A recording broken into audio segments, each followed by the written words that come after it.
Today is our third class on immortality, and the subject today is what can we do? The third class, and the subject is what can we do in order to be more ready for that moment, for the moment of leaving the physical body, and also for the time after that. Let's first read of the comments of a few of the Moody's subjects who died and came back to life, and how that changed their way of seeing life. I try to do things that have more meaning, that make my mind and my soul feel better. And I try not to be biased and not to judge people. I want to do things because they are good, and not because they are good for me. And it seems that the understanding I have of things now is so much better. I feel like this is because of what happened to me, because of the places I went and the things I saw in this experience. Another case, who died and came back. It was a blessing in a way, because before the heart attack, I was too busy planning for my children's future and worrying about yesterday, that I was losing the joys of my present. I have a much different attitude now. In one third case, I was more conscious of my mind at the time than of my physical body. The mind was the most important part instead of the shape of the body. And before, all my life, it had been exactly reversed. The body was my main interest, and what was going on in my mind, well, it was just going on, and that's all. But after this happened, my mind was the main point of attraction. The body was second. It was only something that encased my mind. What does Sai Baba say about being ready for death? He says, remember death. The body is the car in which you are riding to death. You may meet death at any moment while riding. Some tree or truck or slush or rain will bring it about. If you remember that time is running out every moment, you will not be tempted to waste time in idle talk or vain pursuits. Travel in the car carefully, slowly, and with due regard for the needs of others on the road. Do not greedily try to overtake others or compete in speed. Know the limitations of the vehicle and the road. Then you will not meet with any accident. Your journey will be a happy experience for you and for the rest of the people. So, the first answer is not to waste life. Time is the only thing we can't get back. If we lose our health, we can get it back. We lose an object, we can get it back. We lose money, we can get it back.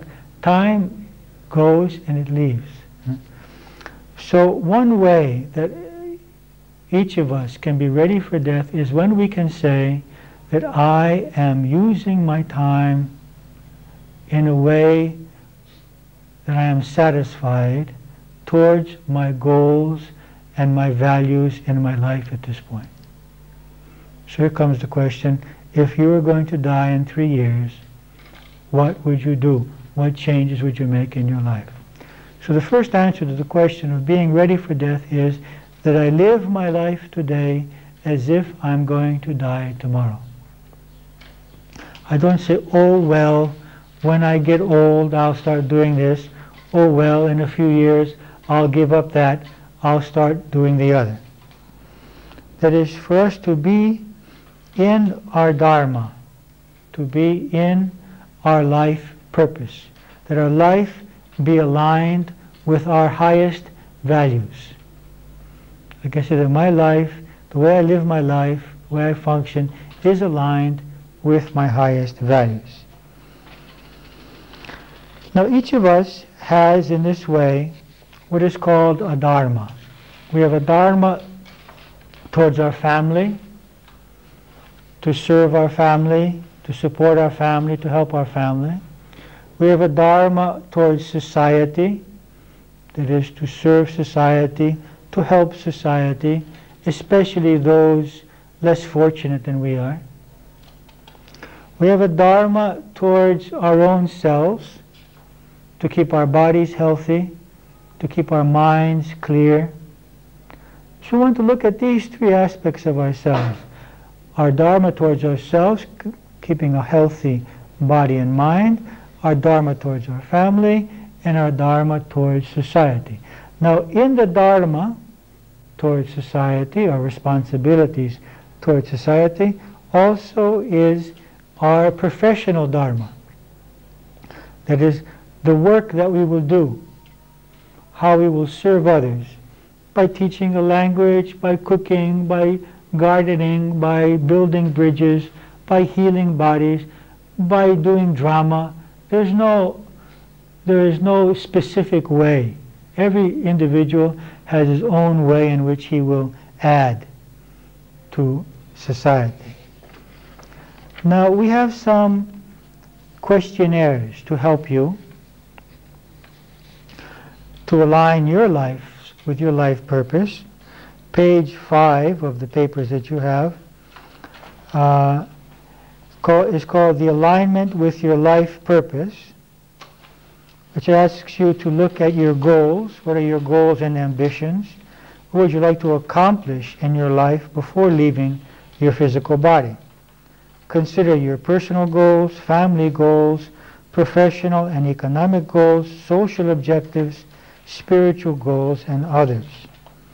And then you are asked, if you knew that you would be leaving your physical body in 10 years, would you live your life differently than you do now?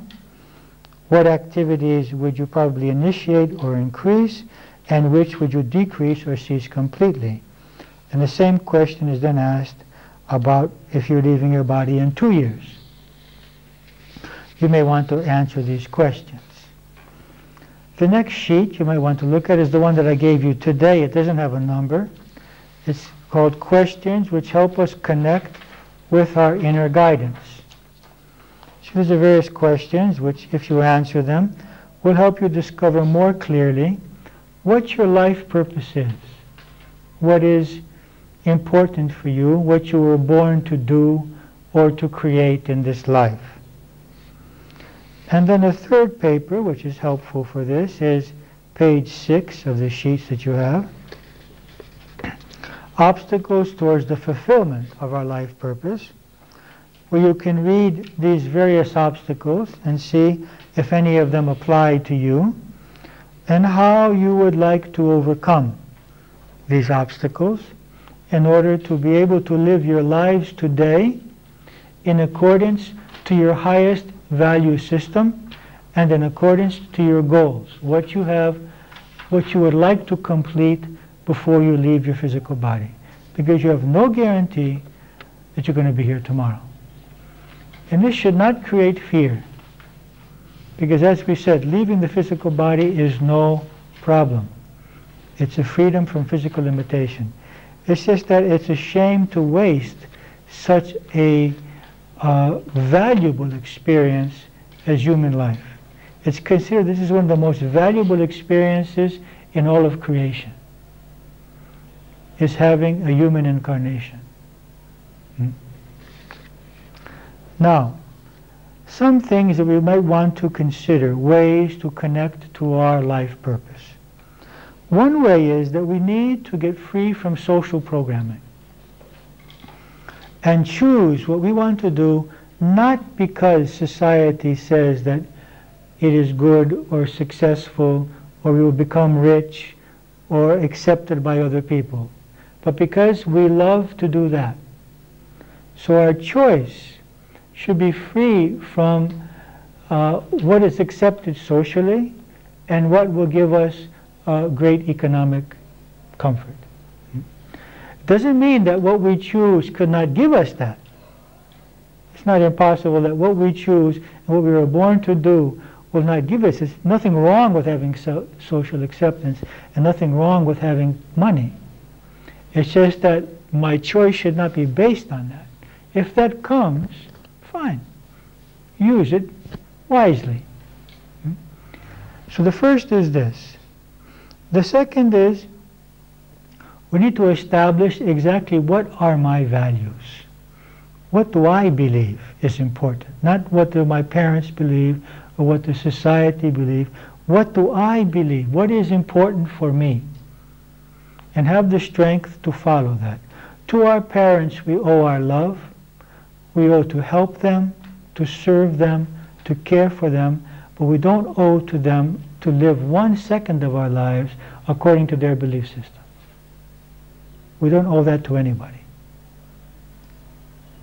We owe love, respect, service, but not to live my life according to someone else's beliefs.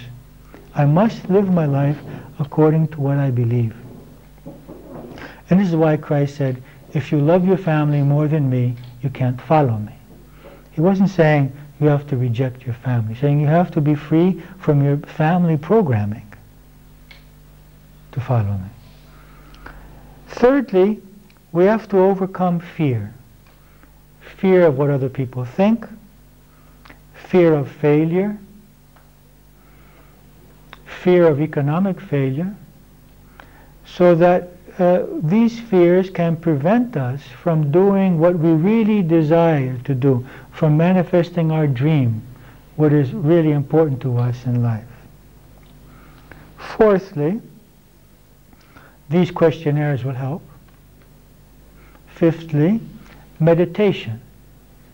When we meditate, we silence the various superficial thoughts in the mind so that we give a chance for our inner self to be heard, so that we can feel from inside our life purpose. So meditation guides a person eventually towards realizing one's life purpose. This is very important in order to be ready for death whenever it comes. Also, what helps very much is doing retreats.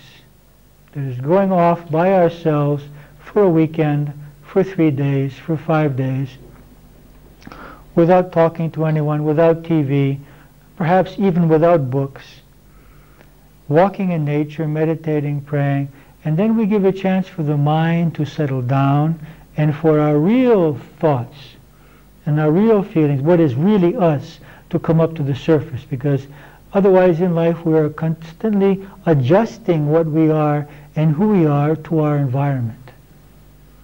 Whereas in a retreat, I have no adjusting to do, and I can experience more clearly who I am and what I want in life.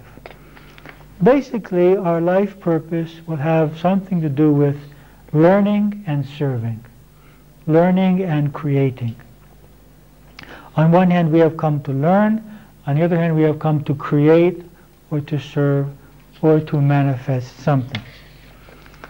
Let's hear some of the purposes that the people discovered in their hypnotic state in Helen Wambach's study. When I was choosing to be born, I was aware that one of my children was with me in this life, this time between lives.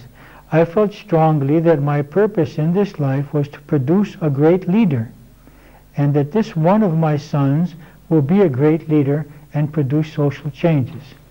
I don't want my other children to know about this, and I wasn't aware of it until the hypnosis, that my strongest purpose was to give birth to this son.